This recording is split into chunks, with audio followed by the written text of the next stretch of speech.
জয় গুরু। আজ আমরা শুনব সেবা সহায়ে চিত্তশুদ্ধি। লিখছেন সোমনাথ আঢ্য। জয় গুরু। সেবা সহায়ে চিত্তশুদ্ধি প্রয়াসী সেবক তোমরা, আর চিত্তশুদ্ধি সর্বপ্রকার আধ্যাত্মিক উন্নতির সোপান। সুতরাং স্ব স্ব অধিকারানুরূপ যে কোনোভাবে নররূপী নারায়ণের সেবাই তোমাদের ধর্ম। ফলাফলে দৃক্পাত না করিয়া কর্তব্যকর্ম করিয়া যাও। তোমাদের শ্রীগুরু সেবা ইহা দ্বারাই সার্থক হইবে। শ্রী শ্রী ঠাকুর। আত্মনো মোক্ষার্থং জগদ্ধিতায় চ, যার জীবনব্রত বহুজন হিতায় বহুজন সুখায়, অর্থাৎ বহুজনের হিত ও সুখের জন্য উৎসর্গীকৃত সেই প্রকৃত সেবক। আর এরূপ সেবকের শুধু জীবের সেবা নয়, জীবের মধ্যে যে শিব সত্তা রয়েছেন তাকে ঈশ্বর জ্ঞানে বা নারায়ণ জ্ঞানে সেবা করা। এর ফলে সেবকের নিজের সাধন জীবনের যেমন উন্নতি হয়, তেমনি জনসাধারণ তথা জগতের কল্যাণ সাধিত হয়। এইভাবে যদি দেহ মন প্রাণ এক করে গুরু নির্দিষ্ট কর্মে আত্মনিবেদন করা যায়, তাহলে চিত্তবৃত্তির নিরোধ হয়ে যায়। যোগস চিত্তবৃত্তি নিরোধ। স্বাভাবিকভাবেই প্রশ্ন জাগে, চিত্তবৃত্তি কি? যোগশাস্ত্রে বলা হয়, বিষয় সম্পর্ক হতে চিত্তের যে পরিণতি ঘটে তারই নাম বৃত্তি। সুতরাং বিষয় অর্থাৎ পার্থিব বস্তুর সঙ্গে ইন্দ্রিয়ের মাধ্যম দিয়ে মনের সম্বন্ধ হলে চিত্তে যে ভাব জাগ্রত হয় তাই চিত্তবৃত্তি নামে পরিচিত। তাই মহাসাধক রামপ্রসাদ বলেছেন, মন রে কৃষি কাজ যেন না, এমন মানব জমিন রইল পতিত, আবাদ করলে ফলতো সোনা। সুতরাং সেবককে চিত্তবৃত্তির চাষ করতে হবে। তাই আগে চিত্তের স্থিরতা প্রয়োজন। চিত্ত স্থির হলেই সত্য জ্ঞানের বিকাশ হয়, নতুবা চিত্ত নিমেষকালের জন্য স্থির থাকে না। কোনো একটা বিষয় জানতে হলে অনেক বাঁধা ধরা করে চিত্তকে ক্ষণকালের জন্য স্থির করতে হয়। তখনই সেই স্থির চিত্তের দ্বারা সেই বিষয়ে প্রকৃত সন্ধান বা স্বরূপ জানা যায়। যেমন একটা ছাগির দুধ দহন করতে গেলে তাকে দড়ি দিয়ে বাঁধতে হয়, না হলে এদিক ওদিক পালাতে চেষ্টা করে, কিছুতেই দহন করতে দেয় না।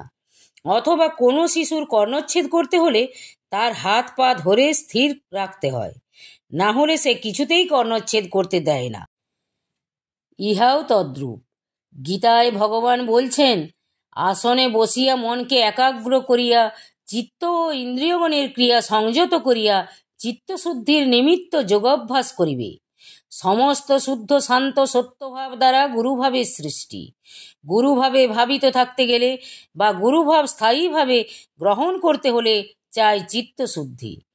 শুদ্ধ চিত্ত না হলে ভাব ধরা যায় না, ধরতে পারলেও স্থায়ী হয় না বা কার্যকরী হয় না। আমাদের সব চেষ্টা সেবা ও সাধন ভজনের ফল চিত্তশুদ্ধির অভাবেই নষ্ট হয়ে যায়। কাজেই চিত্তশুদ্ধি সমস্ত কর্মের প্রথম ও প্রধান সোপান। তাহলে চিত্তশুদ্ধির উপায় কি? সেবা সহায়ে চিত্তশুদ্ধি। সেবা সর্বশ্রেষ্ঠ উপাসনা। সন্তানকে ভালোবাসলে পিতা কি আনন্দিত হন না? তার সন্তানকে ভালোবাসলে, সেবা করলে ঈশ্বরও বড় প্রসন্ন হন। তেমনি ঈশ্বরের সন্তানদের ভালো না বেসে কেবল ঈশ্বরকেই ভালোবাসলে তা হয় অদ্ভুত ব্যাপার। জীবের মাঝারে পেয়েছি তাহারে, বলিতে পারিনি ভয়ে, আমার চোখেতে এক হয়ে গেছে জীবালয়ে দেবালয়ে। এক শিব ভক্ত বারাণসী থেকে গঙ্গাজল সংগ্রহ করে অতি সাবধানে বহু কষ্টে নিয়ে যাচ্ছিল রামেশ্বর শিবকে স্নান করাবে বলে। যখন রামেশ্বরের কাছাকাছি এলো, দেখে একটা গাধা জিভ বার করে রাস্তার ধারে পড়ে কাতরাচ্ছে। এই মুহূর্তে ওর জল চাই, দেরি হলে ওর প্রাণ যাবে। শিবের জন্য অত কষ্টে বয়ে আনা সেই জল ভক্তটি ধীরে ধীরে গাধাটির মুখে দিতে লাগলো। হঠাৎ দেখে গাধা উধাও, আর সেইখানেই বাঘাম্বর ত্রিশূলধারী শিব স্বয়ং দাঁড়িয়ে। এইভাবে মনকে জীব সেবায় একাগ্র করে ইন্দ্রিয়গণের ক্রিয়া সংযত করলে চিত্ত শুদ্ধ হয়। এখন মনকে একাগ্র করা যায় কিভাবে? তম রজগুণ বিশিষ্ট আহার্য ও চিন্তা পরিত্যাগ করে সাত্ত্বিক আহার গ্রহণ এবং সাত্ত্বিক চিন্তা অভ্যাস সহযোগে সৎকর্ম তথা সেবা দ্বারা মনকে একাগ্র করা যায়। সেবারূপ কর্ম সম্বন্ধে গীতায় ভগবান শ্রীকৃষ্ণ বলেছেন, তদর্থং কর্ম কুন্তেয় মুক্ত সঙ্গ সমাচর। অর্থাৎ যজ্ঞের নিমিত্ত কর্মভিন্ন অন্য কর্মবন্ধনের কারণ হয়। অতএব হে কুন্তেয়, তুমি আসক্তি শূন্য হয়ে শুধুমাত্র যজ্ঞার্থে সর্বকর্ম করো।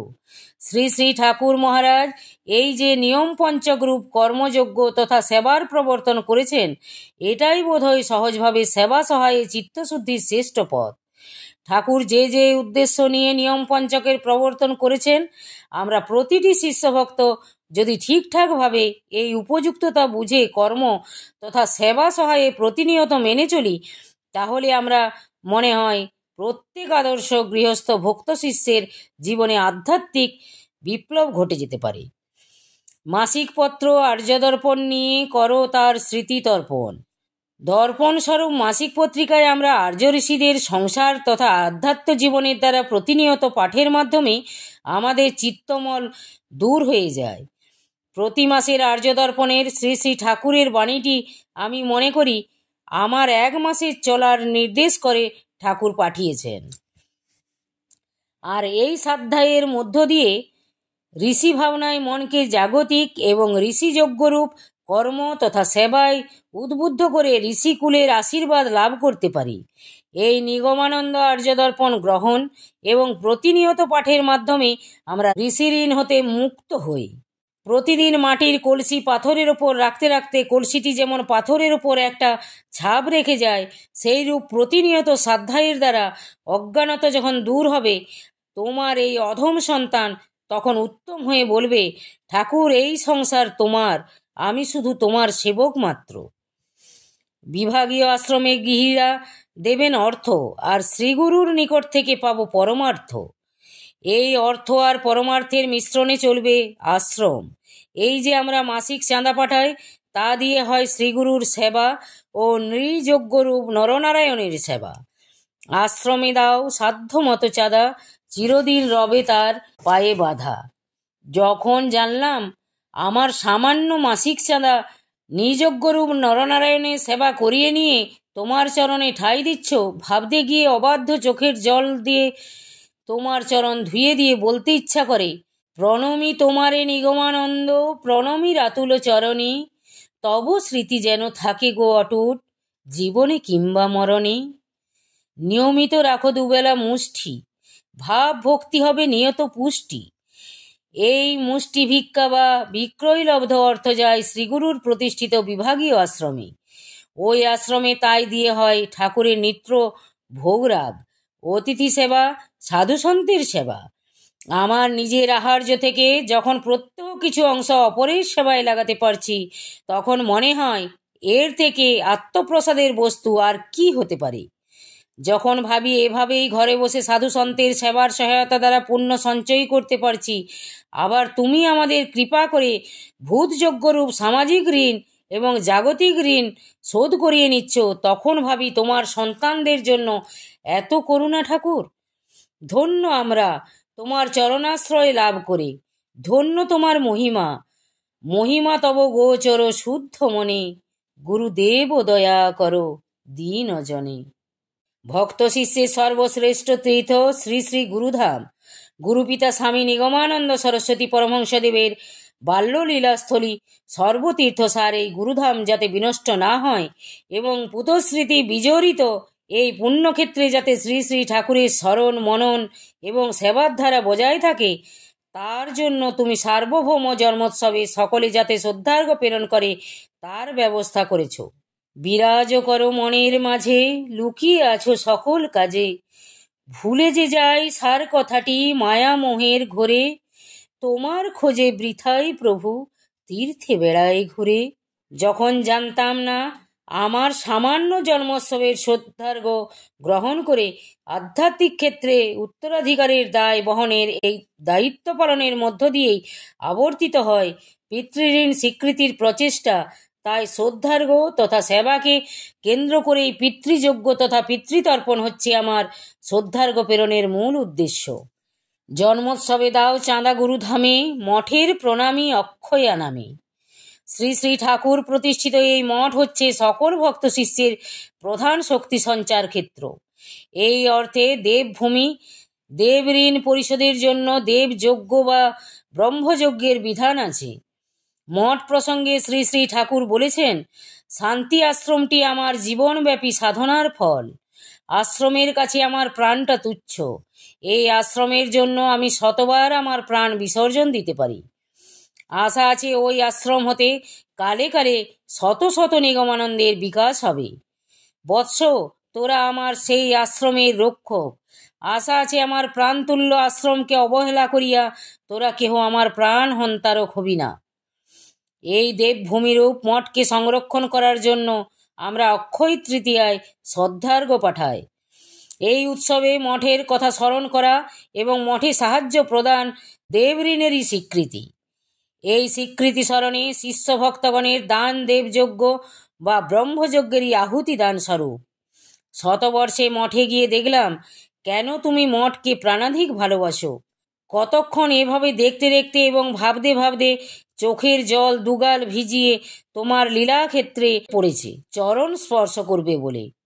জানি না, কিন্তু কখনো যদি ওই চোখের জল তোমার চরণ স্পর্শ করতে পারে তাহলে ধন্য হব আমি, ধন্য হবে আমার মানব জীবন। যেহেতু তোমার সাধের মঠ আমার শ্রীক্ষেত্র, তাই শ্রীক্ষেত্রের মাটিতে গড়াগড়ি দিয়ে বলি, অদ্যপিও সেই লীলা করে গৌরাই কোনো কোনো ভাগ্যবান দেখিবারই পায়। এক ফোঁটা জল মহাসমুদ্রে কোথায় হারিয়ে যায়, কিন্তু মনে হলো আমার সামান্য দানও তুমি গ্রহণ করে আমায় ধন্য করেছ। একবার এক অন্ধ ভক্ত বৃন্দাবনে ভগবান দর্শনে যাচ্ছিলেন। পথে তাকে একজন কোথায় যাচ্ছ প্রশ্ন করায় অন্ধলোকটি বলল, ভগবান দর্শন করতে। কিন্তু তুমি তো অন্ধ, তুমি কি করে দেখবে? ভক্তটি বলল, আমি তো দেখতে পাই না, ভগবানই আমাকে দেখবেন। আমিও তখন অন্ধ ভক্তটির মতো ভাবতে ভাবতে বলছিলাম, বিশ্বব্যাপিয়া বিরাজিছ যদি পাই না কেন গো খুঁজিয়া, অন্ধ নয়ন হেরে না তোমায়, কে রেখেছে আখি ঢাকিয়া। এই হচ্ছে শ্রী শ্রী ঠাকুর মহারাজের নিয়ম পঞ্চক রূপ সেবা তথা কর্মযজ্ঞ। যজ্ঞ কথাটির অর্থই হলো ত্যাগ। সবকিছুই নিজে না ভোগ করে সকলকে তার ভাগ দেওয়ার নাম হচ্ছে ত্যাগ। এই ত্যাগের মধ্য দিয়েই জগতে সবার সঙ্গে আদর্শ গৃহী নিজেকে যুক্ত করে। এইভাবে ব্যক্তিগত স্বার্থ ত্যাগ, প্রেম, প্রীতি, ভালোবাসা ও সেবা ধর্ম সহায়ে ভক্তচিত্তে বিশ্বাসত্ববোধের জাগরণ ঘটে। তাই শ্রী শ্রী ঠাকুর বলছেন, ওঠো তোমরা ত্যাগীর সন্তান, ত্যাগই তোমাদের ধর্ম ও অঙ্গের ভূষণ। তোমরা দিতে শিখো, দিলেই পাবে। দিতে দিতে সব যেন ফুরাইয়া যায়।